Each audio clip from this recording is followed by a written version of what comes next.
Hello class 7। तो hopefully सब कोई फिट हो। तो चलो आज हम लोग स्टार्ट करेंगे चैप्टर नंबर 16 जो कि तुम लोग का फाइनल का सिलेबस का चैप्टर है। तो सारा चैप्टर तो हम लोग नहीं कवर कर पा रहे due to this pandemic situation, पर सिलेबस तुम लोग को शायद मिल चुका है अब तक। तो चैप्टर नंबर 16 और 17 एक minute, chapter number 17 and 18 if I am not wrong, yes, chapter number 17 और 18 जो है वो तुम लोग का फाइनल का 2 चैप्टर है जो कि अभी तक कवर अप नहीं किया गया है। तो आज हम लोग चैप्टर नंबर 17 स्टार्ट करेंगे। ये चैप्टर नंबर 17 आज मैं एक्सप्लेन करूँगी और जो नेक्स्ट वीडियो तुम लोग को मिलेगा उसमें क्वेश्चन आंसर्स मार्क किया हुआ मिल जाएगा एंड बुक एक्सरसाइज सॉल्व किया हुआ मिल जाएगा, ठीक है, जो तुम लोग को पता है जिस तरह से होते आ रहा है, ठीक है। तो चलो लेट्स स्टार्ट, ज़्यादा लेट ना करते हुए लेट्स स्टार्ट चैप्टर नंबर 17 जो कि है फॉरेस्ट आवर लाइफ लाइन। तो अब बोलोगे मैम जंगल ही तो है, क्या लाइफ लाइन?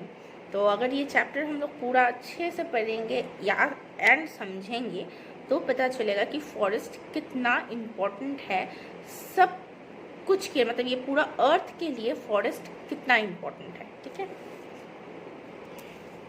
तो पहला बात तो हम लोग जानेंगे कि ये फॉरेस्ट का मतलब फॉरेस्ट वर्ड का मीनिंग क्या है। तो ये forest is a Latin word, ये एक लैटिन वर्ड है।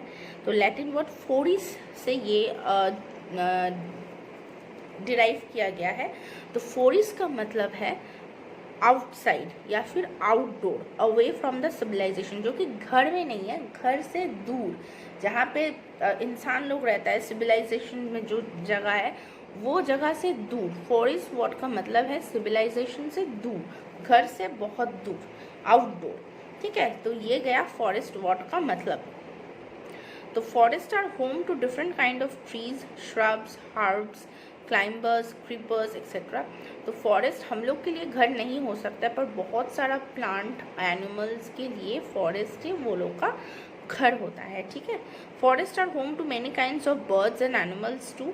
We depend on forest for timber, wood, काठ के वजह से, फ्यूल की वजह से, medicinal plant, honey, gum, paper, fruits etcetera, ये सब कुछ हम लोग फॉरेस्ट से ही मिलता है, ठीक है। नेक्स्ट हम लोग जानेंगे फॉरेस्ट का जो स्ट्रक्चर है उसका कुछ डेफिनेशन। तो फॉरेस्ट अगर तुम लोग देखो, एक बड़ा सा घना सा जंगल को अगर तुम लोग कंसिडर करो, तो जंगल का जो एकदम ऊपरी हिस्सा है जहाँ पे पूरा लंबा लंबा पेड़ जहाँ पे दिखता है, there are different kind of plants varied height size in the forest. तो एक फॉरेस्ट में ना बहुत टाइप का प्लांट होता है ना, तो वो प्लांट का साइज मतलब हाइट भी अलग अलग होता होगा। तो एकदम जो सबसे ऊंचा हाइट है फॉरेस्ट का, जो एकदम द टॉप मोस्ट हाइट, वो रीजन को हम लोग बोलते हैं क्राउन, ठीक है। Depending on the type of trees there are different shapes of crown. Trees belonging to the genus Pinus have tapered crown, while a neem tree has a crown that looks like a globe. यहाँ पे जो picture दिया हुआ है figure 17.1, देखो दो किस्म का क्राउन हम लोग देख सकते हैं। एक है अगर कोई फॉरेस्ट है जहाँ पे पाइन ट्रीज जैसा ट्रीज है, ठीक है, कॉनिकल ट्रीज, तो वहाँ पे उसका जो क्राउन होगा वो थोड़ा टेपर दिखेगा, एकदम पतला सा मुँह, एकदम पिन पॉइंट वाला क्राउन। और जहाँ पे नॉर्मल पेड़ है, मतलब नीम पेड़ जैसा कुछ पेड़ है, वहाँ पे जो क्राउन दिखेगा वो पूरा गोल गोल जैसा दिखेगा, ग्लोब जैसा गोल गोल जैसा दिखेगा क्राउन जो रीजन है, ठीक है। तो नेक्स्ट होगा the ground of the forest is covered with leaves and shrubs. Various kind of animals dwell on trees in forest but at different heights. For example, birds lives on the top while monkeys make the lower branches their home. Depending on the height of the trees and the type of animal that lives there, forests are divided into layers. तो crown में कुछ अलग animals रहते हैं, मतलब various Heights में various animals रहते हैं। एकदम टॉप में चिड़िया के अलावा ज़्यादा कोई नहीं जा सकता है। फिर जो लोअर ब्रांचेस होगा थोड़ा वहाँ पे मंकी, ये सब कुछ का जो ये टाइप का जो जानवर है वो सब कुछ वो थोड़ा लोअर ब्रांचेस में होगा, और कुछ कुछ जो होगा एकदम ग्राउंड में होगा, ठीक है। तो नेक्स्ट जो लेयर है emergent layer, The branches on the topmost layer of the tallest trees are known as the emergent layer. जो एकदम लंबा होगा, सबसे लंबा प्लांट होगा, उसका जो ब्रांचेस होगा, ब्रांच जहाँ पे होगा एकदम टॉप मोस्ट जो लीफी पोर्शन है वो तो क्राउन हो गया, अब उसके नीचे जो ब्रांच होगा वही वाला लंबा लंबा पेड़ का, उसको हम लोग बोलेंगे इमर्जेंट लेयर, जो कि मिनिमम 40 मीटर का हाइट होता है ग्राउंड से और बहुत ज़्यादा सनलाइट भी मिलता है. Preying bird like hawk, eagle live on this layer as it is easier for them to spot their prey. जो कि शिकारी चिड़िया है जैसे कि ईगल, वल्चर, ये सारा ना ये वाला लंबा सा जो लेयर है एकदम ऊंचा वाला, वहाँ पे वो लोग बैठते हैं ताकि वो लोग शिकार आराम से एकदम टॉप से नीचे शिकार बहुत आराम से देख पाता है. Next is canopy layer. This layer is formed when the trees grows close to each other appear as a roof over the rest of the two floor below. The canopy measures about 20 to 40 meter above the ground. It is abundance of food, hence it is a dwelling of birds insects. एकदम top के नीचे जो घना सा जंगल होता है ना, एकदम जो क्राउन के नीचे मिडिल वाला लेयर जो घना जंगल होता है जहाँ पे फ्रूट्स वगैरह होता है प्लांट में, वो वाला जो हाइट है वो हाइट को हम लोग बोलेंगे कैनोपी लेयर, क्योंकि वहाँ पे सबसे ज़्यादा खाना अवेलेबल है, फ्रूट्स है, वेजिटेबल्स है, तो बेसिकली फ्रूट्स है, तो वहाँ पे सबसे ज़्यादा एनिमल्स तक जो कि बर्ड्स है, ड्वेलिंग इंसेक्ट्स है, ये सबसे ज़्यादा वहीं पे पाया जाता है. Next is understory layer. This layer of a forest start from the foot of the trees and goes up to 20 metre. मतलब जो छोटा छोटा पेड़ होता है ना उसको हम लोग बोलेंगे वहाँ पे अंडर स्टोरी लेयर. और एकदम नीचे जो फॉरेस्ट क्या होता है, नीचे जहाँ पे लीव्स बिखरा हुआ होता है ग्राउंड में, उसको हम लोग बोलेंगे फॉरेस्ट फ्लोर्स. फॉरेस्ट फ्लोर्स में usually rabbit, snakes, frogs, fungus ये सब ड्वेल करता है, मतलब रहता है. ठीक है. Next is interdependence of plant and animals. किस तरह से हम प्लांट्स के ऊपर डिपेंडेंट है और किस तरह से मतलब यहाँ पे हम लोग नहीं आएंगे, फॉरेस्ट का ही हैबिटेट के बारे में बात हो रहा है, तो फॉरेस्ट हैबिटेट में ही किस तरह से प्लांट एंड एनिमल एक दूसरे के ऊपर डिपेंडेंट है, चलो ये देखते हैं. Plant and animal depend on each other. You have studied that plant autotrophs produce their own food by photosynthesis. Plants are called producers. Animals such as deer, pigeon, zebra, elephant, etc., known as herbivores, depend on plant for their food. Carnivore are the animals that feed on herbivore. For example, tiger, lion, wolf, etc. Thus, both herbivores and carnivores depend on plant for food. They are known as consumer. देखो, plant तो producer है, जो हम लोग को पता है, वो अपना खाना खुद बनाता है. वही वाला प्लांट को जो हार्बीवोरस एनिमल्स है वो लोग डायरेक्टली वो प्लांट को खाता है. ये गया जो वेजिटेरियन वाला एनिमल है, मतलब हार्बीवोरस जो है वो तो डायरेक्टली प्लांट के ऊपर डिपेंडेंट है ही. और जो कार्निवोरस एनिमल्स है वो क्या करता है, ये हार्बीवोरस एनिमल्स को खाता है. तो अगर हार्बीवोरस एनिमल्स को प्लांट खाने के लिए नहीं मिलता तो वो लोग होता ही नहीं, तो फिर ये कार्निवोरस को भी कहाँ से खाना मिलता. तो हार्बीवोरस प्लांट से खाना खाता है और जो कार्निवोरस है वो हर्बीवोरस को खाता है. तो प्लांट क्या करता है, डायरेक्टली बोलो इनडायरेक्टली बोलो सबको खाना प्रोवाइड करता है, इसीलिए plant are known as producers और बाकी जो जानवर है they are known as consumers. Next आएंगे हम लोग फूड चेन में. ये तुम लोग पढ़े हो, इजी है. फूड चेन क्या है, एक चीज़ से एक शुरू होता है. हमें इन जनरल फूड चेन शुरू होता है प्रोड्यूसर से, जो कि है ग्रीन ग्रास. वो ग्रीन ग्रास को कौन खाता है, ग्रास हॉपर खाता है. ग्रास हॉपर को कौन खाता है, फ्रॉग खाता है. फ्रॉग को स्नेक खाता है, स्नेक को वल्चर खाता है. तो इस तरह का एक फूड चेन बनता है, मतलब कि एक दूसरे को खाना. इस तरह से क्या होता है, ये ग्रास से अब इस तरह से क्या होता है ना, एनर्जी फ्लो भी होता है. ग्रास में मैक्सिमम एनर्जी है, उसका 10% एनर्जी गया ग्रास हॉपर में. ग्रास हॉपर को कौन खाया, फ्रॉग. ग्रास हॉपर का फिर 10% एनर्जी गया फ्रॉग में, फ्रॉग का 10% एनर्जी गया स्नेक में. इस तरह से 10% एनर्जी फ्लो होते जाता है through food chain.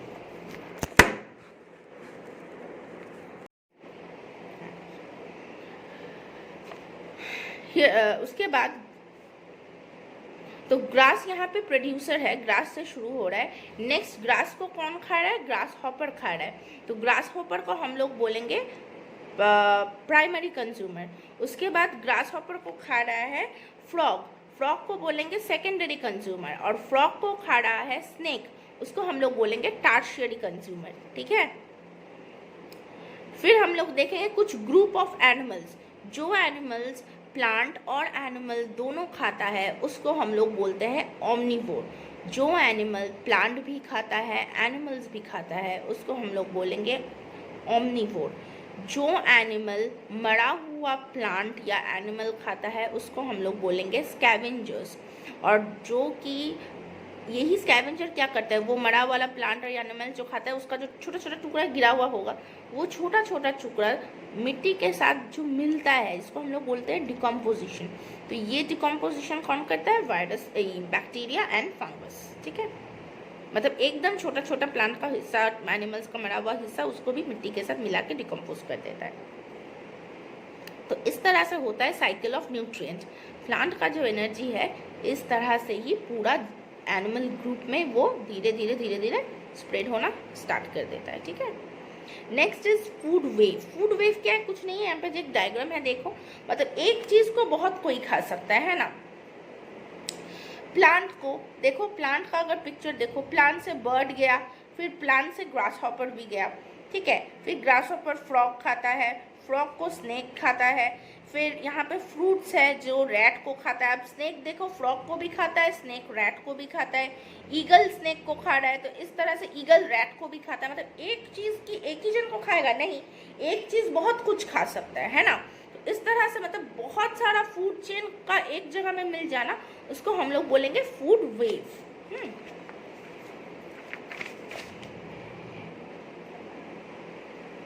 Cycle of nutrient क्या हुआ, और एक चीज हम लोगों ने फूड चेन तक पढ़ा कि ग्रास से ग्रास हॉपर से फ्रॉग, फ्रॉग से स्नेक, स्नेक से अगर वल्चर ले लो, वल्चर, फिर ये वल्चर कभी ना कभी तो मरेगा, फिर वो मिट्टी में आके मिलेगा, मतलब मरेगा, फिर स्कैवेंजर्स उसको टुकड़ा टुकड़ा करके खाएगा, फिर मिट्टी में आके डिकम्पोजिशन होगा, फिर वो सॉइल बन जाएगा, डिकम्पोजिशन होगा, वही वाला सॉइल फिर से प्लांट लेगा। तो ये जो साइकिल है इसको हम लोग बोलेंगे फूड साइकिल या फिर न्यूट्रिएंट साइकिल, ठीक है। Dependence of plant on animal. अब हम लोग इतना देर तक पढ़ रहे थे कि एनिमल किस तरह से प्लांट के ऊपर डिपेंडेंट है, पर इसका मतलब तो यही नहीं कि एनिमल कुछ नहीं करता है प्लांट के लिए। प्लांट को भी एनिमल्स का ज़रूरत होता है, क्या, क्यों, फॉर पॉलिनेशन। पॉलिनेशन तो पता ही है, एंथर का जो पोलन ग्रेन्स है वो पोलन ग्रेन को स्टिग्मा में ट्रांसफर होने को हम लोग पॉलिनेशन बोलते हैं। तो जो कुछ एनिमल्स है क्या करता है, बर्ड्स या कुछ इंसेक्ट्स, वो पोलन के ऊपर बैठता है, फिर जाके अगर कोई फ्लावर का स्टिग्मा के ऊपर बैठा तो वो जो पोलन ग्रेन है वो जाके स्टिग्मा में ट्रांसफर हो गया। तो कौन किया, इंसेक्ट किया। तो ये सब कुछ के लिए भी एनिमल्स के ऊपर भी प्लांट डिपेंडेंट है। तो अगर फ्लावर फॉर्म नहीं होगा तो फ्रूट्स भी फॉर्म नहीं होगा, है ना। तो फ्रूट्स फॉर्म नहीं होगा तो फिर किस तरह से होगा। फिर डिस्पर्सल ऑफ सीड्स के लिए प्लांट का जो सीड बनता है, मतलब फ्रूट्स बन गया, फ्रूट के अंदर में सीड्स हैं। अब सारा सीड्स अगर एक ही जगह में गिर गया तो सारा प्लांट तो एक ही जगह में उग जाएगा, तो उसको तो प्रॉपर खाना नहीं मिलेगा, तो वो नहीं उग पाएगा। इसके वजह से सीड्स का डिस्पर्स होना, मतलब इधर उधर फैल जाना बहुत ज़रूरी है। तो ये फैलाने में भी जानवर लोग हेल्प करता है। देखना काऊ का जो टेल होता है उसमें बहुत सारा सीड्स, काटा वाला फल, ये सब घुस जाता है, वहाँ से सीड्स डिस्पर्स हो जाता है। चिड़िया लोग फल खाता है, उसका जो सीड है इधर उधर फेंक देता है। फिर कुछ कुछ एनिमल खाना खा के, मतलब वो फ्रूट्स को खा के फिर वो सीड जो है उसका फीसेस से निकलता है डाइजेशन के बाद, क्योंकि सीड कभी डाइजेस्ट नहीं होता है, तो वो वाला सीड फिर से डिस्पर्स हो जाता है। तो इस तरह से एनिमल्स भी प्लांट को हेल्प करता है। तो दोनों एक दूसरे के ऊपर डिपेंडेंट है, ठीक है। Next is uses of forest. Forest का क्या क्या यूटिलिटी है, एक है प्यूरिफिकेशन ऑफ एयर, एयर को प्यूरिफाई करता है फॉरेस्ट, क्योंकि बहुत ज़्यादा ऑक्सीजन प्रोवाइड करता है। Rainfall due to forest, forest rainfall को अट्रैक्ट करता है, पहले ही बोली थी। Prevention of soil erosion, plant का जो रूट्स है वो सॉइल को पकड़ के रखता है, इसीलिए जब फ्लड एक्सेट्रा हुआ हो, अगर वगैरह अगर हुआ रेन वाटर वॉश किया तो क्या होगा, क्योंकि प्लांट का जो रूट है वो सॉइल को पकड़ के रखता है, तो उसके वजह से सॉइल इरोशन फिर नहीं होता है, ठीक है। Uses of forest in our daily life, जो उसका वुड बोलो, मेडिसिन बोलो, गम बोलो, सब कुछ, रबर बोलो, ये सब कुछ फॉरेस्ट से ही मिलता है। नेक्स्ट हम लोग देखेंगे कि डिस्ट्रक्शन क्यों हो रहा है, फॉरेस्ट क्यों खत्म हो जा रहा है इतना जल्दी। पहला बात तो है कि हम लोग बहुत ज़्यादा कंस्ट्रक्शन कर रहे हैं, डैम्स, हाईवेज, हम लोग नदी का डैम बना रहे हैं, रास्ता बना रहे हैं, इसकी वजह से बहुत सारा फॉरेस्ट काटना पड़ रहा है। फिर मेडिसिन के वजह से इलीगली लाइसेंस के बगैर प्लांट को काटा जा रहा है। Construction of resort in around forest, forest में घूमने जाने के चक्कर में वहाँ पे बहुत सारा बंगलो, रिजॉर्ट, होटल बनना शुरू हो जा रहा है, तो उसके वजह से कुछ फॉरेस्ट काटा जा रहा है। Lack of awareness of people for the importance of forest, मतलब ज़्यादातर इंसान को तो पता है ही नहीं कि फॉरेस्ट यूजफुल क्यों है, तो बिना जाने वो तो उसको हार्म करेगा ही ना। Over grazing in forest by kettles by near by village, अगल बगल का विलेज से तो गाय वगैरह आता है, वो बहुत ज़्यादा मतलब खाते इस तरह से फॉरेस्ट का ग्राउंड फ्लोर एकदम ख़त्म हो जाता है। फॉरेस्ट फायर क्या होता है, ड्यूरिंग समर में ना, समर के टाइम पे फॉरेस्ट का जो पत्ता है वो पत्ता पूरा ड्राई हो जाता है, तो पत्ता घस के ना एक दूसरे के साथ अपने आप घस के ना फायर जनरेट करता है, क्योंकि जगह में काट है, मतलब वुड है और सूखा पत्ता, तो उसमें आगी बहुत ज़्यादा मतलब बहुत जल्दी लग जाता है। पोचिंग और हंटिंग ऑफ एनिमल्स को मार देना, मतलब इलीगल तरीके से उसके मीट, स्किन और बोन्स के लिए, इसके लिए भी फॉरेस्ट खराब हो जा रहा है। उसके बाद है कॉन्सिक्वेंसेस ऑफ डिफॉरेस्टेशन, अगर फॉरेस्ट नहीं होगा तो with no plants and trees to hold soil together, soil will gets washed away, क्या होगा, सॉइल इरोशन होगा क्योंकि ट्रीज नहीं होगा उसको होल्ड करने के लिए। वुड, मेडिसिन एक्सेट्रा ये बहुत कम अमाउंट में मिलेगा, फिर धीरे धीरे मिलना बंद हो जाएगा। Most important consequences of deforestation is a change of climate, अगर फॉरेस्ट ना हो तो पानी को अट्रैक्ट नहीं करेगा, तो रेनफॉल ही नहीं होगा, और अगर रेनफॉल नहीं हुआ तो क्या क्या हो सकता है, तो वो तो समझ में आ ही गया होगा। उसके बाद एनिमल्स विल लूज, अच्छा उसके वजह से और एक चीज़ है, अगर फॉरेस्ट कम होना शुरू कर दिया तो ऑक्सीजन लेवल कम हो जाएगा, कार्बन डाइऑक्साइड लेवल ज़्यादा हो जाएगा, क्योंकि कार्बन डाइऑक्साइड एक ग्रीन हाउस गैस है, उसके वजह से ग्लोबल वार्मिंग भी होगा, ठीक है। Animal will lose their natural habitat, they might even die and eventually lead to extension of different species. अगर फॉरेस्ट नहीं होगा तो फिर जानवर जो फॉरेस्ट में रहता है वो लोग कहाँ पे रहेगा, तो धीरे धीरे वो लोग भी खत्म हो जाएगा, ठीक है। अब आ गया कंजर्वेशन ऑफ फॉरेस्ट, हम लोग किस तरह से फॉरेस्ट को कंजर्व करेंगे। पहला बात तो हम लोग सबको एजुकेट करेंगे, अवेयर करेंगे कि फॉरेस्ट क्यों इंपॉर्टेंट है, हम लोग को क्यों फॉरेस्ट को बचाना चाहिए। Next is over grazing should be avoided, kettles का जो घास खाना होता है एक लिमिट में करना होगा, एक जगह में बहुत दिन तक कंटिन्यू नहीं कर सकते। Illegal lodging of trees should be avoided, illegally पेड़ का काट देना को अवॉइड, मतलब उसके लिए प्रॉपर स्टेप लेना पड़ेगा ताकि इलीगल तरीके से कोई ना पेड़ को काटे। उसके बाद है कंजर्वेशन, जैसे कि नियम है, अगर हम लोग यूजफुल लीगली कोई मेडिसिन के लिए या फिर वुड के लिए फॉरेस्ट का कोई पेड़ काट रहा है, तो एक नियम है कि जितना पेड़ काट रहा हो उससे ज़्यादा पेड़ लगाना पड़ता है, ये है लीगल रूल है। People who go on trekking and camping should be cautioned about the hazard forest fires due to human negligence. तो अगर जब हम लोग घूमने जाते हैं ना ट्रैकिंग वगैरह में, तो वो लोग सबको पता होना चाहिए कि फॉरेस्ट में फायर कितना आसानी से लगता है, तो वहाँ पे जाकर ऐसा कोई एक्टिविटी ना करे ताकि ये फायर ज़्यादा स्प्रेड हो जाए। The personnel in forest department must be trained and equip to control forest fire, जो फॉरेस्ट में हम लोग का जो फॉरेस्ट ऑफिसर होता है वो लोग प्रॉपरली ट्रेंड होना चाहिए कैसे फॉरेस्ट फायर्स को कंट्रोल किया जाए। Every city should have a green patch reserve for developing park, her city में कुछ जगह होना चाहिए जहाँ पे ग्रीन जगह होना चाहिए, जहाँ पे पार्क बनाने के लिए एक प्रॉपर जगह हो, तो हर सिटी में ये होना बहुत ज़रूरी है, ठीक है। तो ये गया कंजर्वेशन ऑफ फॉरेस्ट, तो ये तुम लोग का चैप्टर ख़त्म हुआ, फॉरेस्ट का चैप्टर। नेक्स्ट वीडियो में तुम लोग को क्वेश्चन आंसर्स मिल जाएगा, ठीक है। Thank you.